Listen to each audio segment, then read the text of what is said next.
విదేశీ కార్ల పోటీలలో కోట్ల రూపాయలు కేటీఆర్ విదేశాలకు తరలించిన నేను కేసు కడితే ఎంబడే ఈడీఓలు వచ్చి ఆ ఫైల్ అంతా తీసుకుపోయాను. ఎందుకు ఈ కార్ రేసుల్లో కేటీఆర్ను ఈడీ వాళ్ళు అరెస్టు చేయలేదని నేను అడుగుతున్నా. టెలిఫోన్ ట్యాపింగ్లో ప్రభాకర్ రావును నిన్న మనం టీవీలలో చూస్తున్నాం. ట్రంప్ ఆ ప్రెసిడెంట్ కాగానే అమెరికాలో ఉన్న భారతీయులందరినీ అక్రమ వలసదారులని కాళ్లకు బేడీలేసి తీసుకొచ్చి దేశంలో ప్రత్యేక విమానంలో దించిపోతున్నాడు. మరి అక్రమంగా ఉన్న ప్రభాకర్ రావును శ్రవణ్ రావును ప్రభుత్వం మేము ఫిర్యాదు చేసిన వాళ్ళని ఎందుకు తెస్తలేరు? ఎందుకు మోడీ లేఖ రాస్తలేడు? ఎందుకు కేంద్ర హోంశాఖనే చేయాల్సింది పని? దానికి మంత్రిగా ఉన్నది బండి సంజయ్ గారే కదా. నేను సూటిగా అడుగుతున్న ప్రభాకర్ రావును శ్రవణ్ రావును ఎప్పటి లోపల విదేశాల నుంచి నువ్వు రప్పిస్తావు? బండి సంజయ్ 4 కోట్ల తెలంగాణ ప్రజలకు చెప్పు.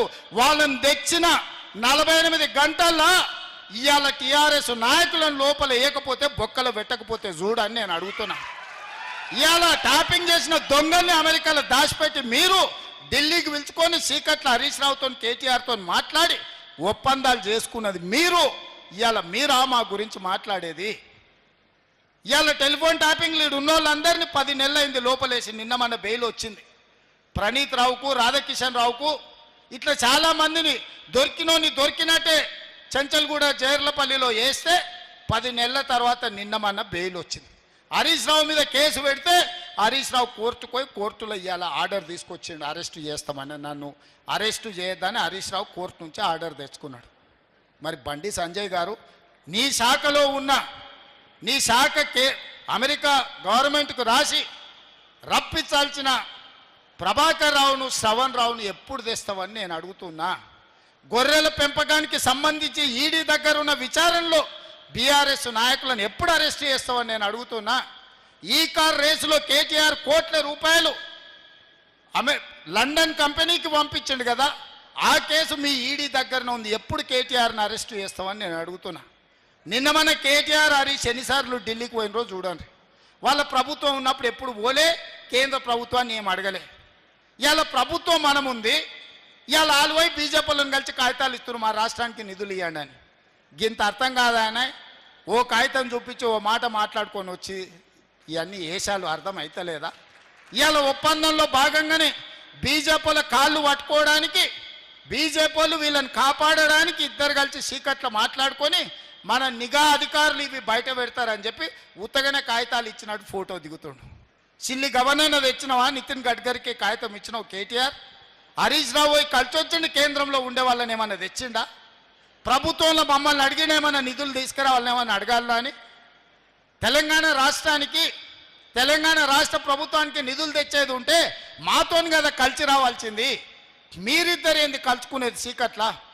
ఈడ ప్రభుత్వం ఉన్నది మాది కదా, మమ్మల్ని కదా అడగాల్సింది. ఏ నిధులు దేంట్లో రావాలి, దేంట్లో బకాయి ఉన్నాయి, ఎవరిని అడగాలని మమ్మల్ని అడగకుండా మీరిద్దరు కలిసి మాట్లాడుకొని సత్రం భోజనానికి నెల్లూరు పెద్దారెడ్డి రికమెండేషన్ అన్నాడు. అంటే వెనకట్టుకోవడం సత్రంలో పెట్టేదే ఉచిత భోజనం, దానికి నెల్లూరు పెద్దారెడ్డి పెద్ద లేఖ రాసినట, మా ఫలానా మనిషి వస్తున్నాడు ఆయనకు ఉచితంగా భోజనం పెట్టురని. నెల్లూరు పెద్దారెడ్డి లేఖ రాకపోతే సత్రంలో ఉచితంగా భోజనం పెట్టరా? ఇవాళ రాష్ట్రానికి వచ్చే నిధులకు రోజు నేను ఢిల్లీతో కొట్లాడుతూనే ఉంటే నేను పోయేస్తూనే ఉంటే నేను తెచ్చేది నేను తెస్తా. నీ ఉద్దర పెత్తనం ఎందుకు కేటీఆర్ హరీష్ రావు అని నేను అడుగుతున్నా. ఇవాళ మీరు ఆలోచన చేయండి దీని కుట్ర. ఇవాళ ఎందుకు బీఆర్ఎస్ ఎన్నికల్లో పోటీ చేయలేదు? ఎన్నికల్లో పోటీ చేయనప్పుడు వాళ్ళు ఈ ఓట్లు ఎవరికేయమంటారు? ఇవాళ ఆదిలాబాద్, నిజామాబాద్, కరీంనగర్, మెదక్లో టీఆర్ఎస్కి అసలు పట్టభద్రుల ఓట్లే లేవా? మీ ఓట్లు ఎవరికో చెప్పండి. మీరు ఎవరి పక్కనే నించుంటారో చెప్పండి. మీరు మోడీని ఓడగొట్టమంటుండ్రా, లేకపోతే రేవంత్ రెడ్డిని ఓడగొట్టమంటుండ్రా, లేకపోతే వీళ్ళిద్దరిని ఓడగొట్టి 3వ అభ్యర్థిని గెలిపించామంటే ఎవరు మీ అభ్యర్థి అని నేను అడుగుతున్నా. ఎన్నికల్లో అభ్యర్థి పెట్టలేని దిక్కుమాలిన పార్టీ ఇవాళ రాజకీయాల గురించి మాట్లాడే అర్హత మీకుందా? ఆయన అసెంబ్లీకి రాడు, ఈ ఎన్నికల్లో పోటీ చేయడు. ఇక మునగాడు అంటాడు ఉప ఎన్నికలు వస్తే మా తడాక చూపిస్తామని. ఉన్న ఎన్నికల్లో అభ్యర్థి పెట్టలేని మీ బోడి పార్టీ బీఆర్ఎస్ ఉప ఎన్నికల్లో ఏందో చేస్తారంట. పార్టీ మారిన వాళ్ళ గురించి ఉప ఎన్నికలు వస్తే అందులో మేము గెలుస్తామని 10 ఏళ్ళు 29 మంది ఎమ్మెల్యేలను, 20 మంది ఎమ్మెల్సీలను, 4-5 ఎంపీలను తీసుకున్నాడు చంద్రశేఖరరావు. అవునా? 2014 నుంచి 2023 వరకు 10లలో ఎమ్మెల్యేలను, ఎమ్మెల్సీలను, ఎంపీలను తీసుకున్నాడు. ఉప ఎన్నికలు ఒకటాన్ని వచ్చినాయా? మరి ఆ 10 ఏళ్లలో రాని ఉప ఎన్నికలు ఇప్పుడు ఎట్లకెళ్ళి వస్తాయి? అప్పుడు గదే స్పీకర్ ఉన్నాడు, అప్పుడు గవే కోర్టులు ఉన్నాయి. ఇప్పుడు గదే స్పీకర్ ఉన్నాడు, ఇప్పుడు గవే కోర్టులు ఉన్నాయి. ఎట్లు ఉప ఎన్నికలు వస్తాయి నాకు చెప్పురా అని అడుగుతున్నా. మీరు 10 ఏళ్ళు ఉన్నప్పుడు తెలుగుదేశంలో గెలిచిన శ్రీనివాస్ యాదవ్ను మంత్రిని చేస్తుంది, కాంగ్రెస్లో గెలిచిన సబితమ్మని మంత్రిని చేస్తుంది. సిగ్గు లేకుండా ఉన్న ఎమ్మెల్యేలందరినీ మీ పార్టీ కండువలు కప్పి మీ చుట్టూతో తిప్పుకుంటారు. అప్పుడు ఉప ఎన్నికలు రాందంటే ఇప్పుడు ఉప ఎన్నికలు వస్తాయంటే ఆయన అందులో చూపిస్తాడంట. వెనకడికి కూడా కూట్లున్న రాయి తీయలేదంట, కానీ ఏట్ల పోయి మునిగి పెద్ద బండరాయి తీస్తాను పొంకనాలు కొట్టిందంట వెనకడికి పోవడం. ఇవాళ కేటీఆర్ కేసీఆర్ మాటలు గట్టనే ఉన్నాయి. ఉప ఎన్నికలు వస్తున్నాయి, సిద్ధంగా ఉండేవారు, మనం గెలుస్తున్నామని. ఉన్న ఎన్నికల్లో పోటీ చెయ్యి. ఈ ఎన్నికల్లో నీ అభ్యర్థి ఎవడో చెప్పు. నువ్వు ఎవరికి ఓటేస్తున్నావు, ఎవరికి మద్దతు ఇస్తున్నావు చెప్పు చంద్రశేఖర్ రావు. ఉద్దర మాటలు వద్దు, ఉద్దర గప్పాలు వద్దు. నీది గతమే, నీకు భవిష్యత్తు లేదు. నీకు ఒకవేళ భవిష్యత్తు ఉంటే ఎన్నికల్లో నీ ఓటు ఎవరికో చెప్పు. ఎన్నికల్లో ఓటు ఎవరికి వేయాలనో చెప్పలేను అనివి. ఫామ్ హౌస్లో పడుకునేటోడు నువ్వా మాకు పోటీ? ఇవాళ బీజేపీ వాళ్ళు కిషన్ రెడ్డి గారికి సూటిగా చెప్తున్నా, మీరు ఓటు అడగాలంటే నువ్వు అడ్డంబడి ఆపిన మెట్రో కేంద్ర ప్రభుత్వం మంత్రివర్గంలో పెట్టాలి. నేను మెట్రోను విస్తరించి హైదరాబాదు నగరాన్ని మహానగరంగా విశ్వనగరంగా చేయాలని మెట్రో కోసం కేంద్ర ప్రభుత్వం దగ్గరికి పోయినా. మెట్రోకు అనుమతి ఇవ్వద్దని కిషన్ రెడ్డి ఢిల్లీలో మంత్రుల మీద ఒత్తిడి తెచ్చి మెట్రోకు అనుమతి రాకుండా అడ్డుకున్నాడు. ఇవాళ సబర్మతి రివర్ ఫ్రంట్ గుజరాత్లో కట్టుకురు, నమో గంగే ఉత్తరప్రదేశ్లో కట్టుకురు. ఇవాళ యమునా రివర్ను రిజర్వేషన్ చేస్తామని ఢిల్లీలో ఓట్లు అడిగి గెలిచారు. ఉత్తరప్రదేశ్లో గంగానదిని ప్రక్షాళన చేస్తారు. అదేవిధంగా గుజరాత్లో సబర్మతి రివర్ను ప్రక్షాళన చేస్తారు, ఢిల్లీలో యమునా నదిని ప్రక్షాళన చేస్తారు. కానీ హైదరాబాదులో మూసీ నదిని ప్రక్షాళన చేస్తామంటే మీరు అడ్డుకుంటారు, ఒక్క రూపాయి ఇవ్వరు. ఎందుకు అడ్డుకుంటున్నావు కిషన్ రెడ్డి? నువ్వు కేంద్ర మంత్రిగా మూసీ పరివాహక ప్రాంతంలో ఉన్న ప్రజలు నీకు ఓటు వేయలేదా? మూసీ ప్రక్షాళన చేసి మేము బాగా బతకాలనుకుంటున్నాం, నీకు ఇష్టం లేదా?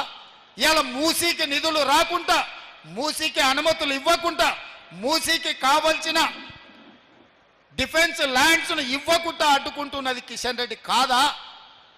ఇవాళ రీజనల్ రింగ్ రోడ్డు నార్థన్ భాగం వచ్చింది, సదరన్ భాగాన్ని నితిన్ గడ్కరీ ఇవ్వకుండా అడ్డుకుంటున్నది కిషన్ రెడ్డి కాదా? ఇవాళ పాలమూరు రంగారెడ్డి ఎత్తిపోతల నీటి కేటాయింపులను, సమ్మక్క సారలమ్మ ప్రాజెక్టు కేటాయింపులను, సీతారామ నీటి కేటాయింపులను అడ్డుకుంటున్నది కిషన్ రెడ్డి కాదా? ఇవాళ వీటికి ఏటికి అనుమతులు ఏమిస్తలేడు కిషన్ రెడ్డి. కేంద్రంలో నాకు కూడా పరిచయాలు ఉన్నాయి. నేను కూడా 2019 నుంచి 2024 వరకు ఎంపీగా ఉన్నా. ఆ బీజేపీలో ఉన్న మంత్రులు, ఎంపీలు నాకు తెలుసు చాలామంది. కలిసినప్పుడు నాకు షోలో చెప్తున్నారు, మీ కిషన్ రెడ్డి వద్దంటున్నాడా, మేమేం చేయాలా? ఇస్తే కాంగ్రెస్కు పేరు వస్తుంది, రేవంత్ రెడ్డికి పేరు వస్తుంది, మీరు ఇవ్వద్దు, మీరు ఇవ్వకుంటేనే రేవంత్ రెడ్డిని మేము బద్నాం చేస్తాం అని వాళ్ళ మంత్రులే నాకు చెవిలో చెప్తున్నారు. ఇదా కిషన్ రెడ్డి నీ నీతి? ఇదేనా నువ్వు తెలంగాణకు చేసిన సాయము? ఎప్పట్లోగా నువ్వు మెట్రో రైలుకు అనుమతి తెస్తావు? ఎప్పట్లోగా మూసీకి నిధులు తెస్తావు? ఎప్పట్లోగా రీజనల్ రింగ్ రోడ్డును అనుమతిస్తావు? ఎప్పటిలోగా పాలమూరు రంగారెడ్డి ఎత్తిపోతలకు నీటి కేటాయింపులు తీసుకొస్తావు? నేను అడుగుతున్న కిషన్ రెడ్డిని, ఇవేవి లేకుండా మా పట్టభద్రుల ఓట్లు అడుగుతావా నువ్వు? నీకేం అర్హత ఉందని నేను అడుగుతున్నా. ఇవాళ నీకు అర్హత ఏముంది ఓట్లు అడగడానికి? నువ్వు మెట్రో రైలుకు అనుమతి ఇవ్వవు, మూసీకి నిధులు ఇవ్వవు, పాలమూరు రంగారెడ్డికి నీటి కేటాయింపులు చేయవు, రీజనల్ రింగ్ రోడ్డుకు అనుమతి తీసుకురావు. ఏది తీసుకురాని దద్దమ్మ కిషన్ రెడ్డి, నీకు ఓట్లు అడిగే అధికారం ఎక్కడిది తెలంగాణ రాష్ట్రంలో అని నేను అడుగుతున్న మిత్రులారా. ఇవాళ గుండెల మీద చేసుకొని ఆలోచన చేయండి. ఈ తెలంగాణను అభివృద్ధి చేసేది, ఈ తెలంగాణ ఆత్మగౌరవం నిలబెట్టేది కాంగ్రెస్ పార్టీ కాదా? మీరు ఆలోచన చేయండి. మీ సోదరుడుగా, మీ వాడిగా 10 నెలల్లో ఒక్క రోజైనా సెలవు తీసుకున్నానా? ఒక్క రోజైనా ఈ సమస్యల్ని వదిలి పక్కన కూర్చున్నానా? 2023 డిసెంబర్ 7 నాడు బాధ్యత తీసుకున్న నేను ఈ రోజు వరకు ఒక్క గంటన్నా ఎప్పుడైనా సెలవు తీసుకున్నానా? ఎప్పుడైనా పని చేయకుండా ఊరుకున్నానా? మీకోసం ఎన్నో ఏళ్ళ నుంచి పెండింగ్ ఉన్న బీసీ కులగణన, మాదిగ ఉపకులాల వర్గీకరణ, రైతు రుణమాఫీ లాంటి సమస్యలను, నిరుద్యోగ సమస్యలను పరిష్కరించడానికి నేను నిరంతరం పనిచేస్తున్న మిత్రులారా. ఇదంతా నేను చెప్పింది నిజమైతే మీరు గుండెల మీద చెయ్యి పెట్టుకొని ఆలోచన చెయ్యండి. నేను చెప్పింది నిజమైతే నన్ను గెలిపించండి. ఈ ఎన్నికల్లో ఇంకా బలంగా పనిచేయాలంటే, నా మనోధైర్యం పెరగాలి అంటే, అవసరమైతే ఢిల్లీలో మోడీతో కొట్లాడాలి అంటే ఈ పట్టభద్రులు అండగా నిలబడండి. మీరు అండగా నిలబడితే ఇక్కడ కేసీఆర్ని కాదు, అక్కడ మోడీతోనైనా కొట్లాడి మనకు నిధులు నీళ్లు తీసుకొచ్చే బాధ్యత నాది. మీరందరూ అండగా నిలబడండి. ముఖ్యంగా మా ఆడబిడ్డలు ఈడ ఉన్నారు. ఆర్టీసీలో బస్సు ఉచితంగా మా ఆడబిడ్డలు ప్రయాణం చేస్తే 150 కోట్ల మంది ఆడబిడ్డలకు 4,000 కోట్ల రూపాయలు బస్సులో ఉచితంగా నేను ఇస్తే నాకు ఓటేయండి. మీకు బస్సుల్లో ఎవరైనా టికెట్ పైసలు అడిగితే నాకు ఓటు వేయొద్దని మా ఆడబిడ్డలకు నేను చెప్పదలుచుకున్నా. 200 యూనిట్లు మీ ఇంట్లో ఉచితంగా కరెంటు వస్తే నాకు ఓటేయండి, లేకపోతే నాకు వద్దు. మీ అమ్మని అడగండి ఇంటికి పోయినాక 500 రూపాయలకు సిలిండర్ మా ఆడబిడ్డలకు వస్తే ఓటు నాకేయండి, లేకపోతే ఓటు ఇయ్యకండి అని చెప్పి మా ఆడబిడ్డలను అడుగుతున్నా.